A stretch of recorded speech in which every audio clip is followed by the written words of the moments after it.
before. So we're going to be talking today about the effects of lighting on phenolics production in crops cultivated in CEA systems. We have as a special guest today, Dr. Kevin Folta. Dr. Folta is a professor at University of Florida. He received his BS in biology from Northern Illinois University. Then he got his MS in biology as well at Northern Illinois University, followed by his PhD in molecular biology at University of Illinois at Chicago. Dr. Folta has a background in both biology and communications. He has studied biology and agricultural biotechnology for over 30 years, working exclusively in public academic institutions. His research program examines the role of light in controlling plant traits, especially those relevant to agriculture. His group is known for using innovative genomics approach to identify genes associated with fruit quality, especially flavors and aromas. And Dr. Folta is also an excellent communicator. I think great attention on that, and that's a great person for this type of conversation. He's the host of Science Not Silence. It's a talking biotech podcast. So Dr. Folta, really excited to have you here. Thanks a lot for doing that. I think we couldn't have anyone better than you to be the pioneer here and really leading this conversation. We don't have much format, so I'm really excited to have you here. And please go ahead. It's great to hear from you on the topic. Oh, sure. Thank you very much. How many minutes would you like me to fill?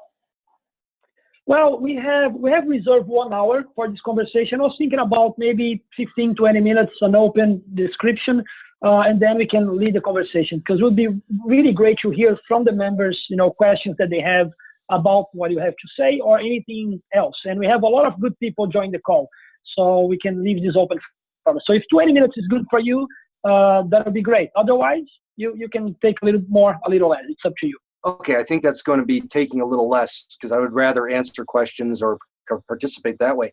But I can give you a very broad sense of some of the current things we're working on.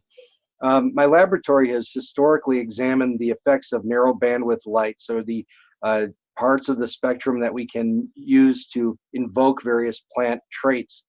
And historically, I've examined this in the model system of Arabidopsis, so a plant with very little direct horticultural application. And over the last maybe 15 or 20 years, I've been more excited about seeing that what we learn inside Arabidopsis, how that translates to crops that matter. And was very excited with the ability to develop narrow bandwidth light sources like LED for horticultural application. And remember soldering together LED arrays with the first ones I was able to buy on eBay when it started in 1997. To circumvent the high cost of developing light apparatus. So we were doing this stuff a while ago and having a lot of fun with it. And as time has progressed, I've always tried to think of, if we're using a truly artificial lighting environment, what other boundaries of the of lighting can we push, and other strategies can we adopt to perhaps not just grow plants, but change the way they grow or tell them how to grow. And I always thought about this as, how can we use different parts of the spectrum to provide a series of commands using a language of light to guide the plant's outcome, whether that's structure, whether that's secondary metabolite production, any colors, flavors. These are all things that we investigated based upon light, and have even looked at things like post-harvest quality. Once you pick it, can you change the way it behaves after it's been harvested based upon light treatments? So we've examined this in a very broad way. And one of the things that was very disappointing in the beginning was the industry's lack of excitement about the idea of being able to provide different parts of the spectrum in very coordinated ways that change throughout plants' development to maximize yield and alter product quality. And I think that things are catching up. I think that's pretty exciting that we're seeing a lot of new developments that are really fun to observe and see them really hit application with the growers. So some of the things that we've been particularly excited about traditionally are, how do we increase secondary metabolites, and things like phenolics whether it's anthocyanins that are accumulating for color, glucosinolates, an offshoot of the pathway anyway, for perhaps nutraceutical value, flavors and aromas, which we've been able to manipulate by using light and things like basil. We've done quite a bit of work with my collaborator, Thomas Calhoun, who's an analytical chemist and an excellent molecular biologist. We've been able to come up with really light strategies that indicate that we can manipulate these qualities, and we have tremendous opportunity to do so, that we're really just scratching the surface. And so the exciting part to me, I've done a lot of descriptive studies that say there's something here and we need to drill down further. The one part that's particularly compelling, and with respect to flavors and aromas, is that we've been able to demonstrate very recently that aroma emission from things like cut flowers can be substantially or significantly altered by changing the light environment that those cut flowers are placed into. So for retailers, rethinking the displays and the lighting in displays to maximize aroma by changing the light patterns throughout the evening or the day when customers may be present or taking a product home, so that we're not exhausting metabolites that are there in limited supplies. These are all things we're working on, but also by understanding the genetic basis of all of this. So we're looking everything from the genes that are involved all the way up to the final strategies to maximize the outputs that the industry is most interested in. So those are the major areas where we've worked in the past, with phenolics really just altering color. What my obsession has been, and my excitement has been, how do we take light, and especially for a grower, how can we use light strategies, not just to provide one color of light or one type of illumination to make a plant grow, but how can I take the inherent genetics inside a seed and stretch it in 3 different directions, 4 different directions, 6 different directions, meaning taking a set of genetics and providing light conditions that allow me to produce 6 different products that are distinct from one set of seeds, one set of genetics. It's basically like thinking of taking one set of blueprints and being able to produce 6 different houses from it with exactly the same set of blueprints. And the houses look completely different. And it's because of the light environment that you built that house. You know, it sounds crazy, right? But with the plasticity that's available inside of a plant and gene expression, we can do that. And so I have a picture in one of my papers of a salad which contains 6 different lettuce leaves, but it's all the same genetically, just came from 6 different light environments. And so one of the things I think about with respect to production, and one of the areas my lab studies, is how can we come up with the best genetics to provide to a grower who can have one management system for fertilizer, for crop protection with insects, one set of strategies, but alter the light environment to come up with 6 different products.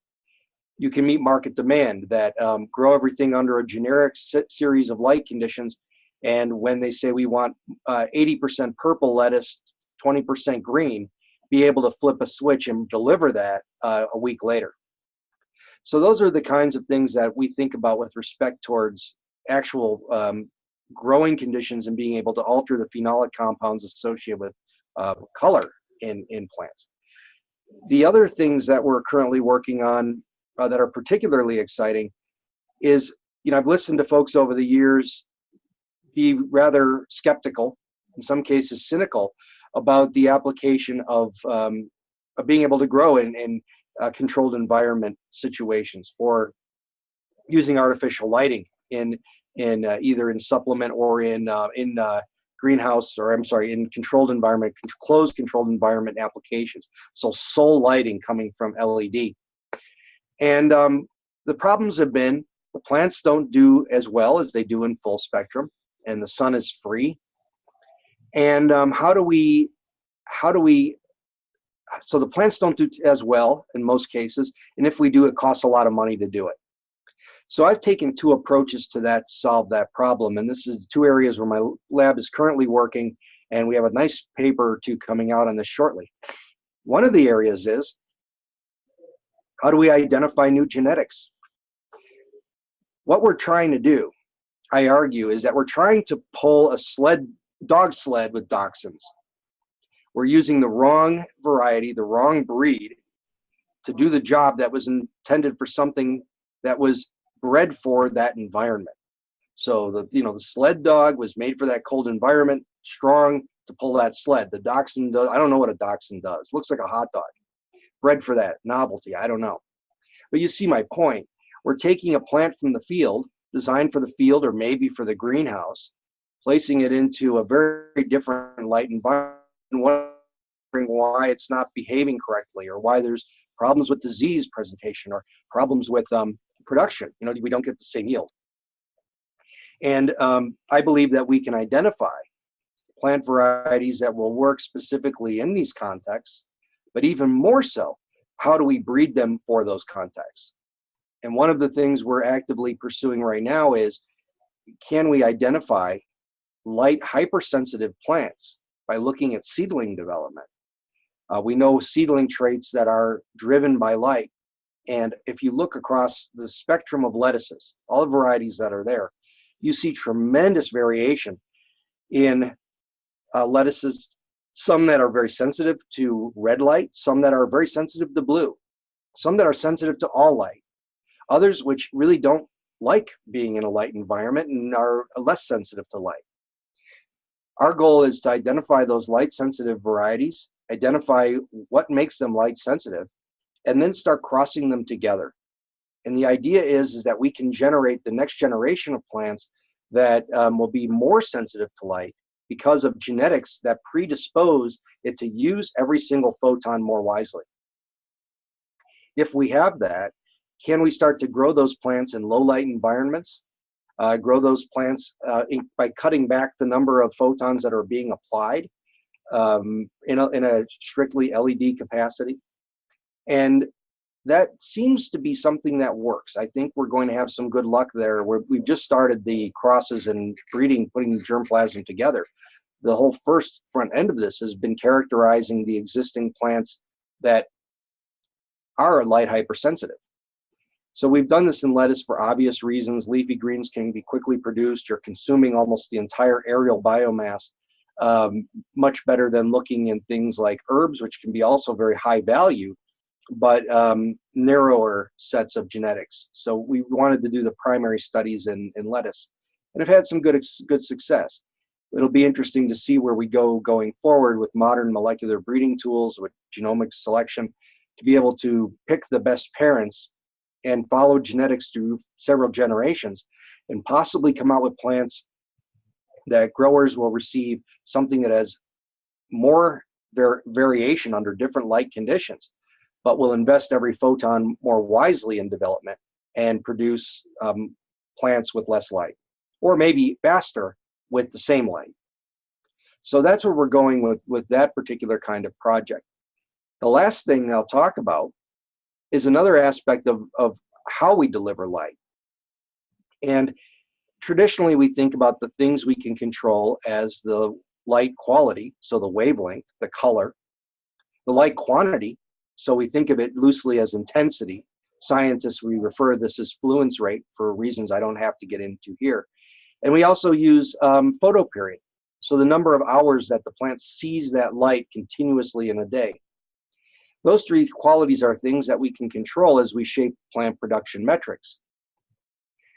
We started to test the hypothesis that could we break up the timing of our delivery of light rather than delivering it as a 12-hour or 16-hour or 10-hour treatment. Could we use that light in smaller quantities, smaller bundles broken up through the day?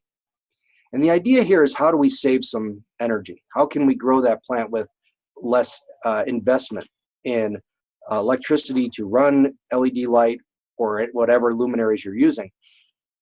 And also the associated costs of cooling from running high energy consumptive lights.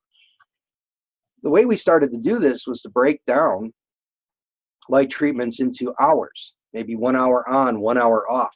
Plants didn't like that very much. And again, we're working strictly with seedlings in the beginning because of we could monitor specific traits and understand that maybe a trait we would see in the seedling, like hypersensitivity to light, would translate to the same kind of traits in a mature plant. So we're looking in seedlings right now. And if you look at 1 hour on, 1 hour off, plants don't do well. 4 hours on, 4 hours off, they absolutely hate it. But if you go down into seconds, and we're looking at 5 seconds on, 5 seconds off, 10 seconds on, 10 seconds off, plants are actually pretty receptive. And they do about the same thing they do as if you were to leave it on for, say, 12 hours on, 12 hours off. And I know what you're thinking, 12 hours on, 12 hours off, 5 seconds on, 5 seconds off. It's off half the day, it's on half the day. So why does that matter? What's in this for us, other than being in a greenhouse that's flashing? The difference is if you start to manipulate the dark period. What if you do 5 seconds on, 6 seconds off? What if you do 5 seconds on, 10 seconds off? It turns out that you can go 5 seconds on, 10 seconds off. Plants don't care. 10 seconds off, 20 seconds off. Don't really care. So what it means is that we can provide some energy, and it's either contributing to photosynthesis or development. And now we give these plants a little bit of a rest, and they don't seem to care if we start to extend that out 10, 20 seconds. In seedlings, it tells us that now we're able to produce exactly the same product as a sprout or potentially a microgreen, with maybe 50 to 80% fewer photons invested. And this is pretty exciting because we can even do this in more mature plants where we've looked at early development in leaf lettuces, things like that. And this kind of same pulse strategy allows us to produce a product that's the 5 seconds on, 5 seconds off, 5 seconds on, 10 seconds off products are exactly the same. So this is pretty exciting, and at least with certain genotypes we've tested, this is held very, very well. And what it tells us is that now we're cutting the amount of energy it takes to produce exactly the same product simply by distributing the photons differently throughout the day. And I think in terms of thinking about production, this gives us a really novel angle on maybe ways we can cut some production costs. What's really exciting is what happens if we merge these two non-conventional approaches. We breed plants that are apt to behave very well in those environments. And now we start to break down the spectrum, or break down the light treatments into these very small packets of light with these longer dark rest periods. Can we really trim back production costs and really be able to produce a product in fewer days because of enhanced genetics with less power because of these extended dark treatments distributed throughout the day? So that's right now where we're currently working and trying to publish and get those papers out. The idea being that we would love to establish collaborations and establish partnerships to be able to test these same ideas and hypotheses on a much larger basis. Can we take what we've learned in the laboratory from seedlings and small format plants and now apply the same ideas to greenhouse environments, larger production environments, and does it work? So that's what we're working on. That's the stuff that I get excited about and get my feet on the ground every day. And I'd be really excited to answer questions about that. So that's it for me. Great. Yeah, thanks for that, Dr. Folta. Bruce, any comments on that before I get some questions? No, I think that was perfect. It shows you when you don't show slides, you can get everybody paying attention because they have to listen carefully to the words. Exactly, yeah. And we're trying to figure out who's behind you. Is that Albert Einstein? I'm trying to find who's the third person on the list. We brought him in for this, yeah. Okay, okay. That poster says, great spirits have always encountered violent opposition from mediocre minds. Oh, yeah. That's the caption. So that's perfect. Yeah, ouch. Great quote. Great quote. So let me do the following here now. I do have a few questions as Kevin was talking. I got a few points I think would be exciting for the industry members. But before I do that, I want to hear from them. So that's what I'm going to do now. I'm going to unmute everybody and let's see how the quality goes on the sound. If that's possible, we open the conversation. If not, I'm going to mute everybody again. I'm going to throw the first question, and I can get questions from people. They can write me down a few questions, and I can read for you. So let's do this trial here. I unmute everybody just now. So it seems the sound is not bad. We have good quality. Anyone on the call here? Hello, industry members. We also have from GLASE, Dr. Neil Matson here and Dr. AJ Bolt. I saw them on the list. I think those are the only other two GLASE researchers. I don't see any other name.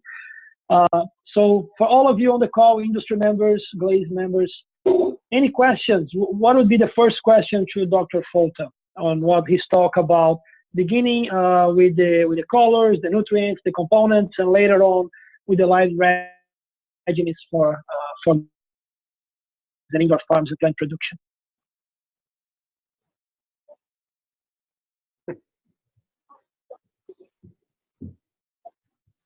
Oh. I think people are still there you go. Someone?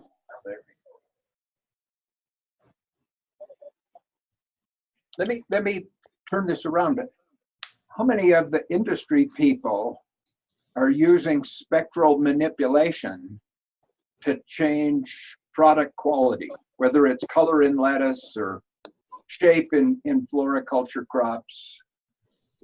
This is all cutting edge stuff in the lab, but I'm interested in how much that's already started to get out in the industry. And if it's confidential, then you just say, yes, we're doing it. You don't have to disclose what you're doing. But I'm interested in how many people use it commercially. Hey, this is Eric Isley with GrowFlux. Can you all hear me? Yes. We can. Great. Yeah, so we're doing quite a bit of spectrum tunable lighting. Our flagship lighting product is the industry's only tunable light that actually has an extended tunable range. And we built this feature because based on the feedback we've gotten from researchers, actually, hold on one, Skylar, can you mute your mic? Sorry, Skylar's in the room with me. Based on feedback we've gotten from researchers, one of the critical aspects is being able to, for example, recreate a dozen spectrum settings at, maybe 500 micromoles per square meter. And every other, up until we introduced our product, every other tunable light on the market, basically as you tune the spectrum, you're essentially just cutting out intensity.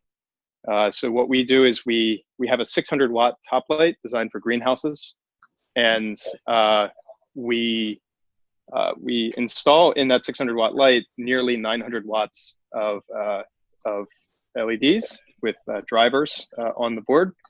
And in that way, we're able to fill in broad spectrum. We're able to do quite a bit of blue, deep red, and far red in our current product lineup.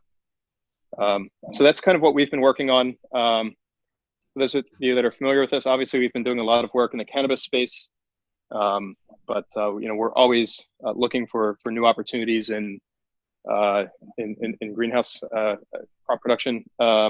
We do have a couple of fixtures at Cornell that Jake Holly is working with, so we're looking to support that research as well. I have a follow-up comment. So thanks, Eric, for bringing that up. And the question that I have for you, Kevin, is based on what Eric said and the comment from Bruce. You mentioned about all this potential that we have with the breeding, but even with the lighting manipulation, I think the lighting would be a more tangible one for these folks that we have now on the call. It's a good mix of CEA growers and lighting manufacturers. With all the industry excitement, I think that was very interesting what you said, that before they were not very excited, but now they're seeing the potential. One challenge that I see for us as this GLASE group we're trying to get is how to make the connection between all these exciting things you're doing at the lab versus what can be done economically feasible today at greenhouse and indoor farms. I think there is it is your work and your peers to keep pushing the bar and going for the maximum you can do. But it's really hard to take that from your lab today and put it in a commercial greenhouse in a way that they can pay for, the installation, the operational. So how can we bridge this gap? What are these steps? And I think that's, you call for this, Bruce make a comment, Eric just mentioned as a manufacturer working on that. How do you see a way that we can gradually transmit that, maybe small bites, maybe trials? What are your thoughts about that? How can we bring this to the field? Well, I can tell you about, I think of it kind of backwards. I think of where will we be? And when I look at this with a 20-year time horizon, there's no question that we will have seeds that match the lights and lights that are tuned, that essentially the hardware will be the lighting units.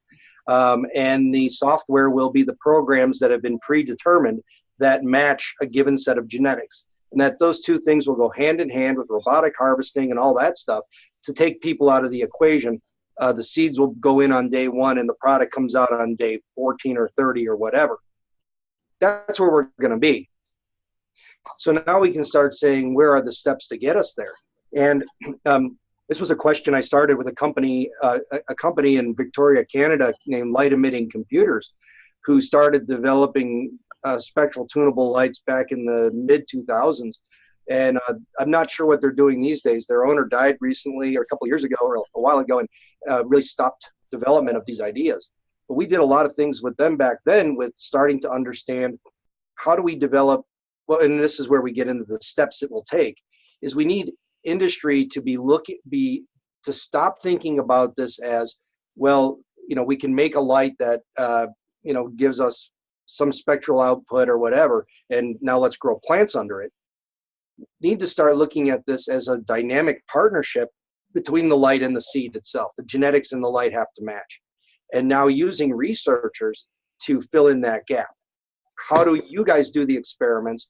How do the researchers do the experiments to develop the protocols or the software to make the hardware in the seed, the genetic hardware, match the electronic hardware?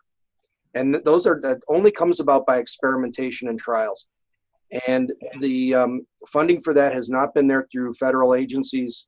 We've been exhausting that over the years between Department of Energy, NASA, USDA. We've been barking up every tree with very little interest. Industry has been very excited in a very narrow spectrum of ideas.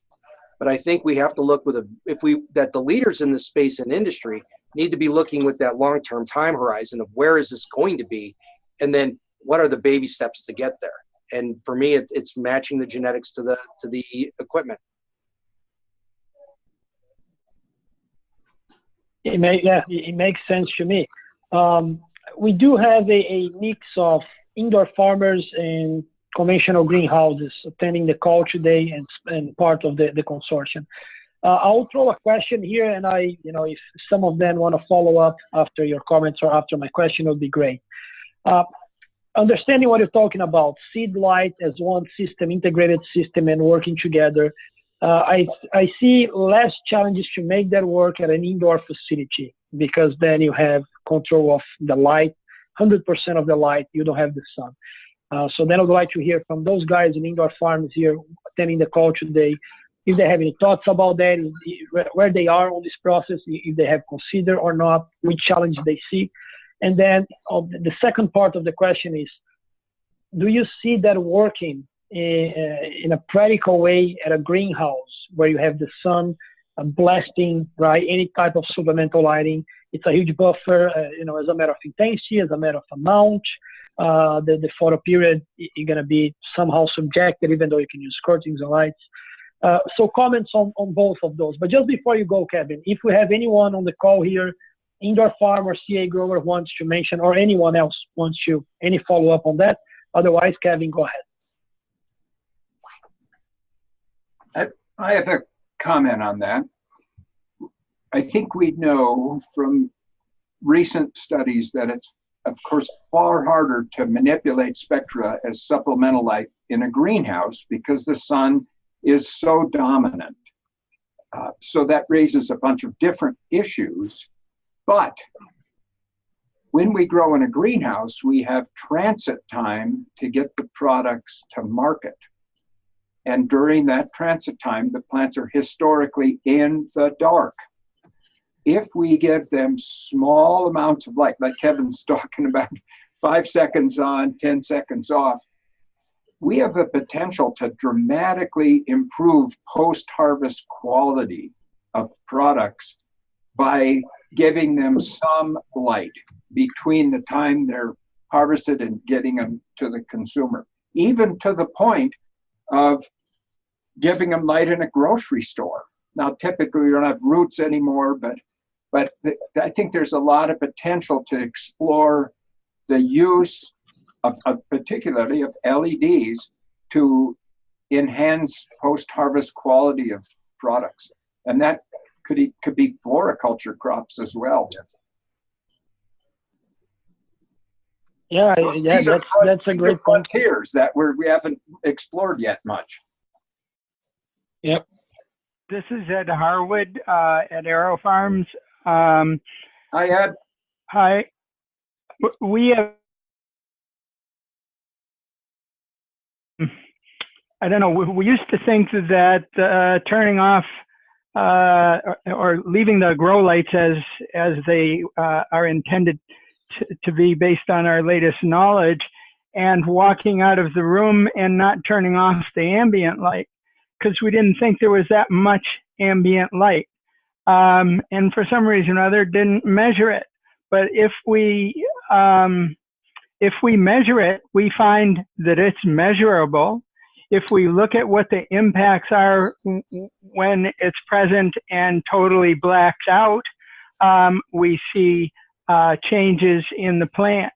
So I'd love to hear some comments on that, you know, and I suspect that will be a problem for greenhouse growers and for those people who aren't aware that, you know, even if it's just one HPS to be able to get around inside of a room full of plants, that it may have an impact. Is that for us, or is that? Ed, I have a related comment on this. About 10 or 12 years ago, we had some NASA-funded studies on growing plants on the moon. So the moon has 14 days of bright light and 14 days of continuous darkness. And the question was, can we grow plants on the moon with 14 days of darkness? And if they are in 14 days of darkness, it is really hard on the plants. They have trouble waking up. What we found was if we give them even a little bit of light during that 14 days of darkness, there was a dramatic difference. Those plants could tolerate 14 days of darkness. Boom, they hit the bright light again, and they were ready to go. That was 12, 15 years ago, and those studies have stuck with me so powerfully that I think about now, how do we use low light to enhance the post-harvest quality? Yeah. Thank you. Well, I'm going to give ample time for people to answer questions. I've got a slide that's related to this, but I don't want to show it until everybody's had a chance to weigh in with questions. I want to, if everyone here on the call wants to bring a question, please introduce me at any time. I'm sitting here with a few comments that I had from Kevin's talk that I think are pertinent for this discussion. So please feel free to stop me. Kevin, you mentioned at the beginning, you've done work with Arabidopsis, and you're talking about the leaf colors. So go into that a little bit more into the topic here, which is the phenolics production. My question is not a specific automation, it's a more broad question, but I think it's really relevant for this type of studies. How can we, I don't think that's possible, but what are your comments? How can we help the industry to come to conclusions or leads or even ask the right questions based on single studies? Because one problem I think on this field is people are publishing studies looking for a certain lighting regime with a certain plant at a certain condition. And you mentioned this, right? Arabidopsis, you're going to try to explore, to move to other crops. What types of tips and insights can we give the industry members on if they take a paper and, right, if you're looking for something, you always skew to look for that answer that you want. So if you find someone has done something similar somewhere, you take that and say, yeah, I'm going to do this, it's going to work. So what are the tips? If you find a study that shows that you can improve phenolics or you can manipulate based on a certain study, what are the steps for those folks to go and validate that and create a real big picture, if that's possible at all? Well, maybe Bruce will chime in on this too, but we all want to find that one size fits all, right? And when you're talking about one size fits all, the chances of that become less and less likely at the more of a macro level you get. So in other words, whether you're talking about one greenhouse to the other, or one plant variety to the other, one species to another, it becomes very difficult to get a one size fits all answer at that level. So you have to start looking at the level of the molecules themselves, the genes, the biochemistry. And if we're talking about phenolic production, we know that phenolic production is inspired by different parts of the spectrum as a light treatment, and that we can generate light treatment from or phenolic production from UV light in many cases, as well as combinations of blue and far red, which many different light systems do not include the far red. We get plenty of that from the sun. Greenhouses remove a substantial amount of UV. So perhaps those opportunities of thinking about the biochemistry that most plants share, or the majority, consensus of plants share, allow us to share the rules from one plant to the next. That's one good piece of advice. We know that that's applied to sprouts. When I had a grower in Florida who said, gosh, I wish I had purple broccoli sprouts. And by simply applying far red light at specific times and specific quanta, we're able to give him beautiful purple sprouts that the folks who are interested in his products were happy to buy. So it really is about thinking small first. Think about the biochemistry that everything shares that would be likely to lead to phenolic production. If there's anything else on that, or Good point. Any questions at this point from the listeners here, the callers?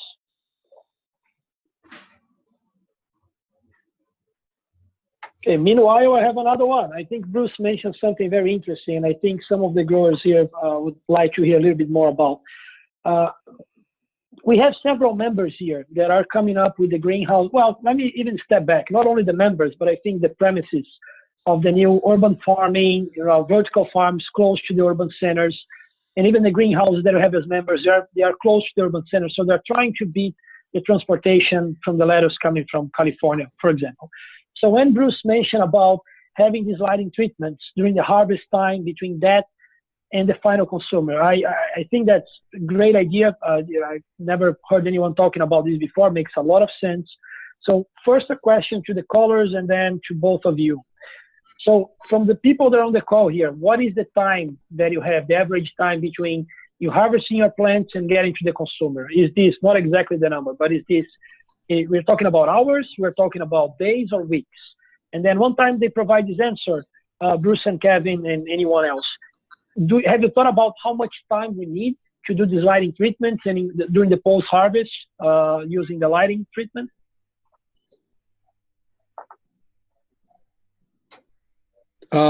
This is Paul Elfstrom at Wheatfield Gardens here. We're a greenhouse grower of lettuces. And Erica, I can answer that question from our perspective. We put a great deal of thought into how we harvest, and this is really interesting stuff here, because what we do is we have a deep water culture raft system, and instead of having a normal conveyor, we actually put in a floating conveyor to keep the roots in water as long as we can until we package them in clamshells. So we've really thought about it a lot. So, but I'd be really interested because what we do when we package our lettuce is we put it on pallets inside of boxes. So I don't know how we would get the light to the plant. That would be my first question on how logistically you do it, because we have to box for our retailers. We would box it up, and it really doesn't get a chance to get any light. And then the second thing about we try to harvest here. We harvest every day about 3,000 to 4,000 heads a day, and we try to get them out to retailers within 48 hours. So we're able to do that with Wegmans because they're so close to us up in Western New York. So usually about 2 to 3 days it's on the shelves. at Wegmans after it's harvested. Thanks, Paul. And just, I got an invoice here, a message, someone, 24 hours is the time between cutting and delivery. Go ahead. Paul, I see your name is spelled P-A-A-L. I assume that's not a typo. Is that a Dutch name? Yeah, I'm not Dutch. I'm Norwegian. So. Ah, yeah. But that is the way it's spelled. My mom claims it's common, but I've never, in my 48 years of existence, never met another one. So. Well, so once you see it, you're not going to forget how to spell your name. So you're asking, yeah, how do we deliver the light? And these are now really interesting engineering challenges. And it's incumbent on us in the lab to do some tests, but the amount of photons you need can be so low that you could run LEDs from batteries. And now you have to recycle your shipping case, but there's the potential to run low light from batteries in these. And the photon levels are so low, they would drive a tiny bit of transpiration, but I think that's so insignificant that you wouldn't dehydrate the plants. And there's also the potential that you don't need the roots on the plants anymore. You just give them enough light to keep a little bit of carbohydrate synthesis going in the leaves, as long as you don't dehydrate the plant. So there's some interesting potentials to give the plant some photons to keep the quality as high as possible. Now, obviously, we're all working to change weeks into days and even days into hours, and that's important too. But how do we preserve everything we had in the greenhouse? You know, we know people in California harvest at night, not in the day, to preserve maximum quality. People harvest at the end of the day instead of early in the morning to get maximum carbohydrates in the harvested products. So, and that's what you're talking about, is being really careful about that to preserve that quality. So I think there's room for creative thinking about how we deliver those photons to the plants after they're harvested. And we've actually done work on this a bit with a 2014 grant from USDA that examined how post-harvest quality is affected by what light quality you give and what treatment you give before the plants go into darkness. So how do we prepare the plant for transport with a light pulse before it goes? And can you close the stomata, you know, and maintain them, keep them from drying out, dehydrating? And then the same question is, once they come out the other side, can you treat them again and give them a little bit of a wake up that enhances product quality? And we've done this work with strawberries and tomatoes. The strawberries were less likely to show effects of light, but we were able to see differences in firmness and coloration in tomatoes. And one other really nice part about this is we've demonstrated that where you have uneven ripening or cases where things didn't look perfect, a light treatment could enhance the final visual quality of the product in the supermarket. So there's a lot of things that we could do with this kind of light manipulation during post-harvest and shortly after arrival at retail. Retail has 120 volt AC. They're on the grid. So once you get to the grocery store, it's easy. You can light them up. Yeah, one quick comment here. It's I think that's relevant for all the folks on the call. As a consortium trying to bring together the different sectors of the CEA supply chain, we are having challenges to bring the final retailers into the table, not even answering surveys that we have prepared to understand what they're looking for. And I think that brings a good point that you're talking about here. And based in New York, the consortium, I think Wegmans is one of the nice chains that they're accessible, they're progressive, and we could propose, start a conversation with them on those type of things. Would they be willing to have any lighting treatment or a special lighting aisle for produce? They can, if this post-harvest can be done, can you change phenolics? Can you change quality, color, aspects, anything for the final consumer? So with that said, there is an interest from us, always been, engage those folks, but we're having a hard time to do that.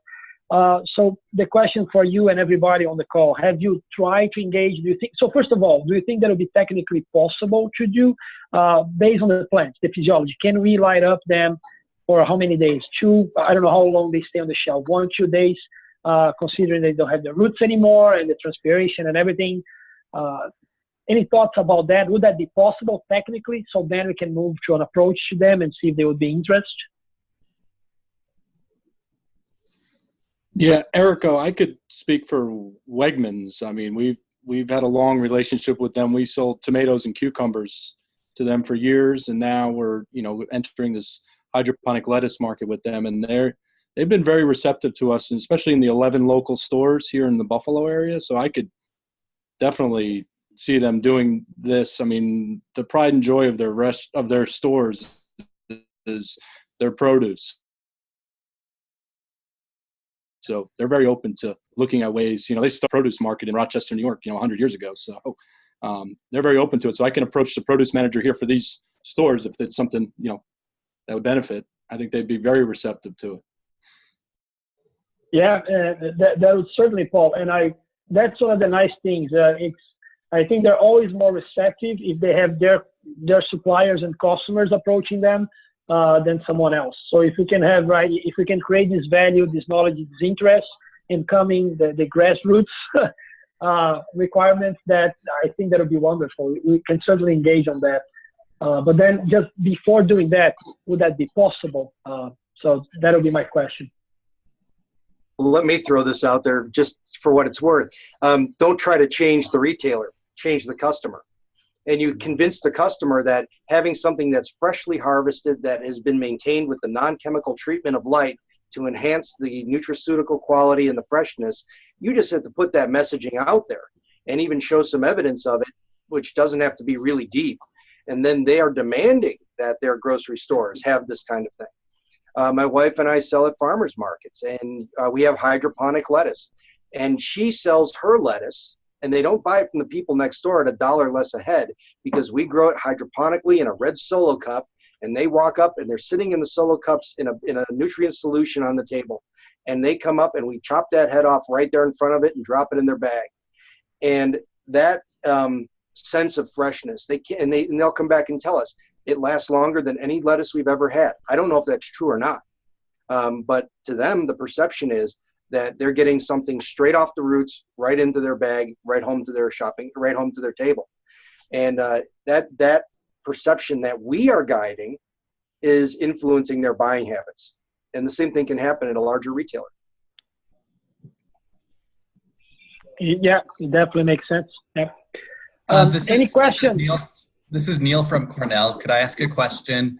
Hi, I am curious to see Bruce's slide, but since we have Kevin in front, Kevin, you've written a lot about the response of plants to green light, and I wonder if you could talk a little bit more about how leafy greens growers are like responses of plants to green light and how we might use it in a practical standpoint. Yeah. No, very important for leafy greens growers. As I was thinking about developing, as I was working with Arabidopsis and we were doing experiments with narrow bandwidth illumination, so red and blue, far red, we noticed some responses to our safe lights. And some folks in India did as well, and this is in the 90s. And we thought we had something interesting happening with respect to green. If you go back in the literature pre-Arabidopsis, you find a number of researchers were examining very specific effects of red light, of green light, going back to Fritz Wendt and the colleagues back in the 1940s and 50s.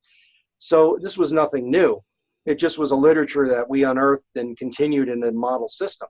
And what we find is that green light in low light environments tends to reverse the effects of red light or blue light. And under higher illumination, green light, green wave bands will reduce phenolics, reduce anthocyanin accumulation, I should say, will reduce anthocyanin accumulation. So you're able to remove the purple color from leaves under broad spectrum illumination. It counters the effect of blue. So blue gives you an enhancement, green can chase it away. And if you look online at something called Vegasketch, where it's veg, VEG, -A, sketch, like the old Etch-a-Sketch, draw on this sketchboard. We draw on the leaves of plants. And we use leafy greens, different varieties that are highly susceptible to accumulating purple pigments, growing them under green light, and then shifting that to either blue or full spectrum with a stencil, and allows us to write on the leaves. And we do it in schools because it's fun and kids can write stuff. We think, and so that's a great example of how green does have a very potent role, and people who are growing in artificial environments under broad spectrum are perhaps limiting their capacity to produce something that has a richer color, a longer lasting color, and something that remains more vibrant under retail conditions. Because retail is hitting it with white light, which contains that green component. So there's something there we can explore further too. Just to provide the audience with some information here. So Kevin has a paper named Contributions of Green Light to Plant Growth and Development. I'll look and share this paper. Would it be okay if I share the paper, Kevin? That's a good one. And then the 2007 review, Green Light, a Signal to Slow Down and Stop, is a good review too. But it hasn't been just us. I mean, there's been a really strong focus, especially in controlled environments. Folks from NASA examined this back in the early 2000s, because plants grown under blue and red, although a suitable environment in some ways, was visually unappealing, and you were unable to detect problems as they were happening that visually inspect plants. So, when you added green back for the human eye, you saw a plant physiology change. So it is something that's important, and share away. And if there's any resources that I can provide, I'll be happy to do that. Sure. I have a follow-up question. You're getting close to 2 p.m. our time on the East Coast, but a question for the growers again, which is regarding to the green light. Kevin, have you done anything on stomata control using the green and blue light? And if you did, I'm asking this for the indoor growers. Transpiration is a huge problem, the amount of water in the air than the HVAC systems. And then for the greenhouse growers, which is also a concern, but not such a big one, is there any end of cycle treatment that could be done with green light to change this thing, those colors at the end of the treatment, the end of the cycle? With stomatal control, Erico, is that what you're saying? Yeah, the first one, using green light, green, blue for stomatal control, just looking into evapotranspiration, so how to control this, especially for indoor farms, is a big issue for the HVAC systems. And for greenhouses, using green light as the end of cycle treatments to enhance phenolics or anything that Kevin just mentioned about reversing red and blue effects. First, speaking to the stomates, I wouldn't expect any effect. I mean, green light doesn't close stomates. If it did, that'd be great. But stomates close because the light goes away, and the plants close their stomates to conserve water. Yeah, but Eduardo Zeiger's stuff. Eduardo Zeiger showed some work with this on green. I thought that was all blue light. No, so Eduardo Zeiger showed that there's some experiments in Arabidopsis, and I don't know that's been done in crop plants, so it's kind of a rich area to try, but where you could actually use green to reverse the blue light regulated opening of stomata. So you could, so perhaps there's something there. They would do this in a background of continuous red light and show that with green light application, you could open and close stomata. So the question is a good one. It's open for research. How this applies outside of brassica like Arabidopsis. Does it apply to other brassicas, and does it apply outside of brassica? But it's something worth a try. It's something worth thinking about. On this topic, one of the things we repeatedly have seen is plants that have never seen water stress do not close their stomates in the dark. And it's an easy experiment to show because you can weigh the plants in the dark. But if you give the plants a little bit of water stress, they don't have to wilt, just some little bit of water stress, they typically become good at closing their stomates. And it's made me think, a little bit of water stress before they get shipped to the grocery store might help quite a bit, because then they're in the dark. But it's an easy test for people to do. You even do it in high schools.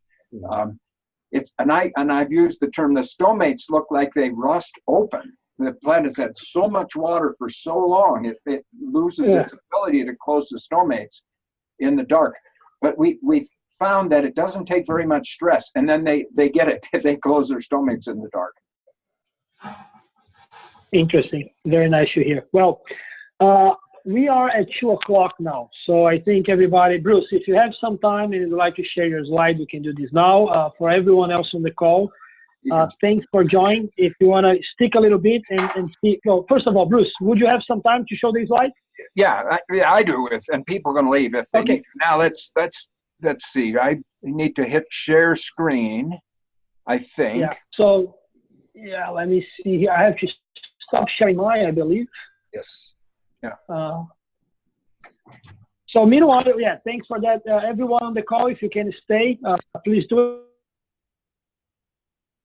slide. And for the ones that need to go to join the call, send me any questions, any comments afterwards.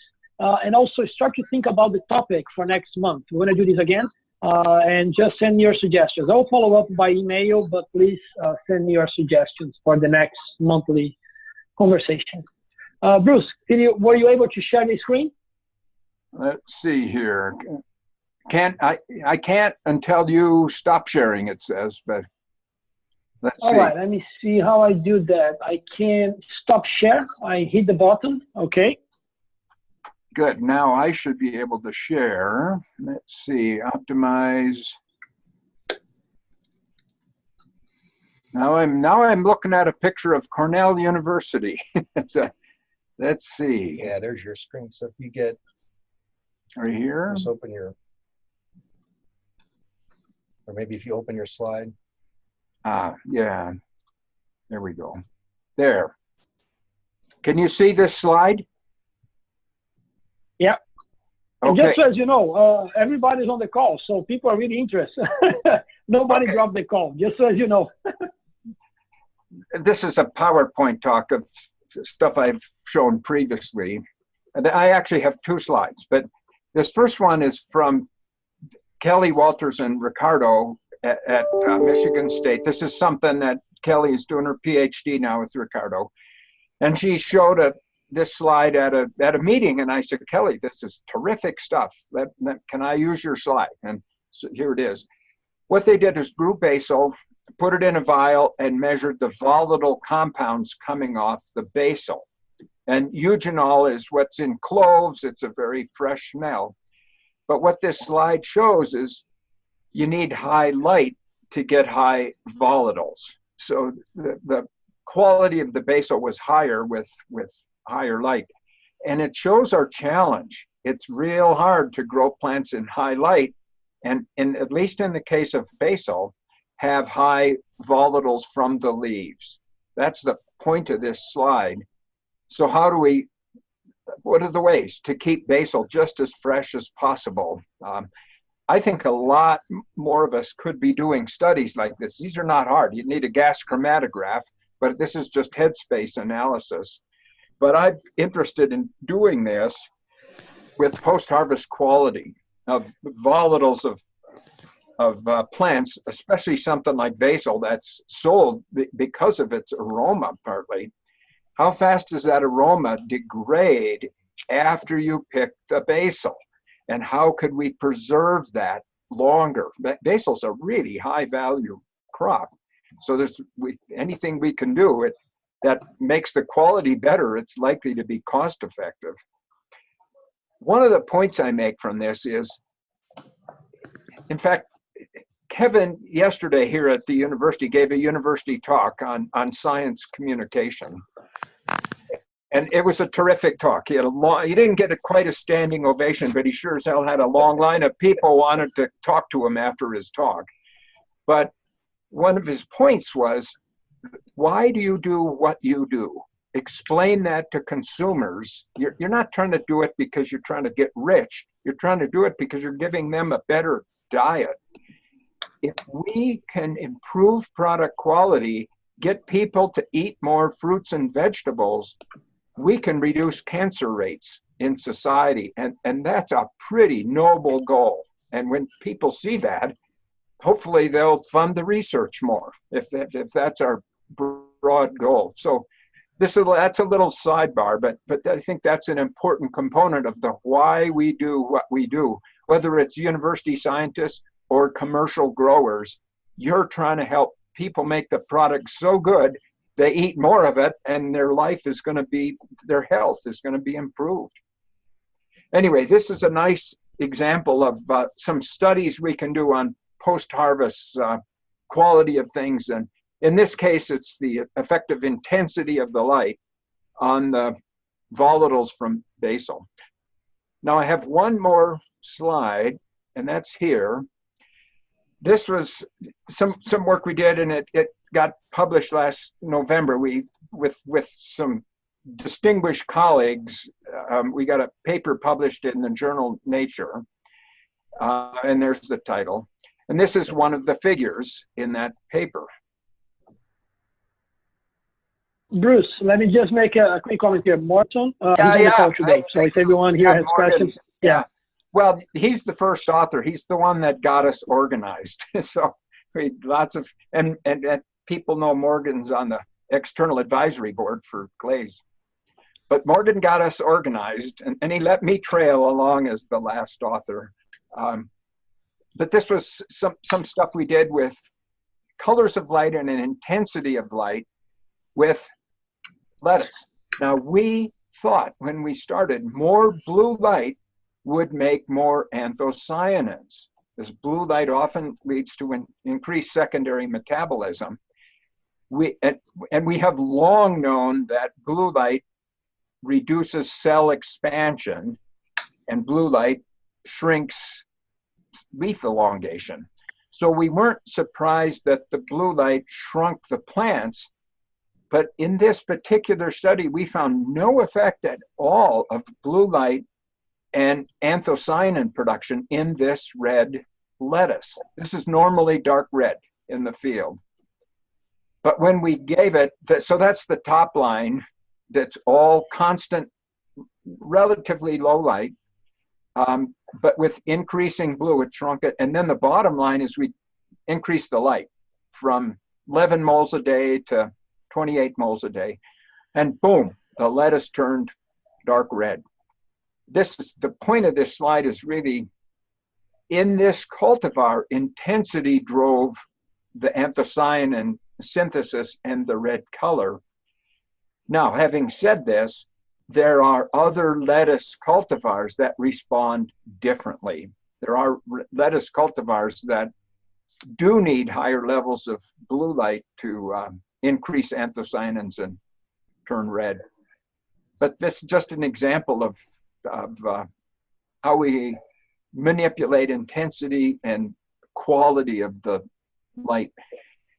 The cool white, these are LEDs. Those names sound like they were old fluorescent tubes, but now we have LEDs that are warm, neutral, and blue. And of course, the warm white is what you put in your bathroom to make you look like you have a good tan. And the cool white's what you put in the kitchen to make efficient, bright light. The cool white is slightly more electrically efficient, so that would be the one of choice if you just want to buy if you want to get a lot of photons. But bam, look what happens when we take some blue photons out. The lettuce significantly expands the leaf area. So that's it. Those are the two slides, just to get people thinking about frontiers that we could use. And then, of course, in this case, all the commercial growers getting ideas of how to work with us in the laboratory. We're pretty receptive to ideas. If you say, how can I get these photons to the plants in the grocery store, then we can start to think of laboratory studies we can do to support that.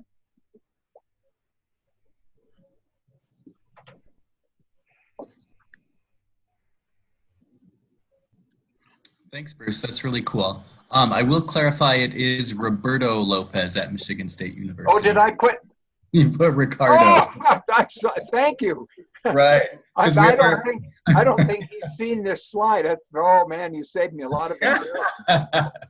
There'll be time to change it then. Yeah, well, it Ricardo Hernandez and Roberto Lopez, right? So, that's right. Yep, Ricardo. Thank you. I'm going to fix that right away. Really cool. Good catching you. Good catching you.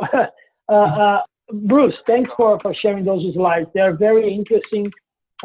This first one, the light intensity, and the second one, the amount of blue versus intensity. I would love to hear from the callers here, the growers. Any questions there, or the lighting manufacturers? Any comments, any questions for Bruce about those two slides? Yeah, I have a question, Erico. It's Paul Elfstrom again, Wheatfield Gardens. One question I have is, one of the areas that we're trying to speed up the growth process is after we germinate our seeds in darkness and then we put them out on our ebb and flow tables, we're trying to figure out a way to make the plant, we want to know if we left the lights on longer, would they root faster? Would that fruit come out of the bottom of the U faster? Or would we get true leaves faster, just to speed up that process? Because that's kind of where we're having to have the plants, after the seeds crack, they're sitting on the tables for 10 to 12 to 13 days before we can transplant them to the ponds. So we usually have to wait until the roots come out of the bottom of the oasis before we can obviously put them in the raft so they'd be hydrated. So I don't know if there was a light spectrum that encouraged rooting faster, it's also an issue for us when we're cloning in our hemp room. When we clone off a plant, we really want to encourage that plant to, when we take a cutting, we want it to really grow roots quickly. So we put it obviously in a aeroponic cloner, and we increase the humidity to 100%. But is there a light recipe that we can be using to encourage that growth? Yeah, I can answer that. It's Kevin again. Can we get us back on the screen here, as opposed to my slides? I think I have to stop sharing your screen, Bruce. Just hit stop sharing. It's on the top. There it is. The little Got it. Okay. Yeah. Perfect. There we go. There we go. But yeah, so back to we've done some looking at that. So when you're looking at elongation of root growth, blue light drives that really well in a lot of different species. And putting things in a blue enriched environment, I believe, will do it faster than in a mixed spectrum environment. It seems like other wavelengths can even be inhibitory in some situations. But the second question is the one I can probably speak to with more authority. Thomas Calhoun, and spelled Colquhoun, has done a lot of work with this in establishing seedlings under different spectral conditions, focusing mostly on coleus, because that's all vegetatively propagated. I don't know how much he's published on this, but that would be a good place to start. It's known for sure that different wavelengths can greatly affect the capacity of that plant to root. So if you're dealing with cannabis, it's a question of the terminal cells on that cutting becoming receptive to the auxins that are produced within that plant, and getting the adventitious roots to start. It absolutely is light dependent, and he's even shown that light treatments from the bottom, from within a hydroponic environment or an agar plate environment, can dramatically affect the production of roots in those. So that's a place that definitely is worth some exploration. Thank you. Yeah, that's a question that we get from many people. It's good to hear about this, Kevin. So thanks for the question, Paul. And Kevin, it's good to hear, that room for exploration there and research, but something's already being done. I think that's worth maybe having another of those calls just for that, because that's something, especially Bruce talked a little bit about the leaf expansion area under different colors. And then, if you have more leaf area and then collect more light and send metabolites to the roots, should that be done before the roots are established, after the roots are established, and the transpiration, what everything takes place, I think is a topic for a whole another call, which might even be the case. Folks on the call, we passed 15 minutes over the top here. I would open for the last question in respect of our both guests here, Bruce and Kevin and everyone on the call. So if anyone here has any final comments, any questions, that's the chance.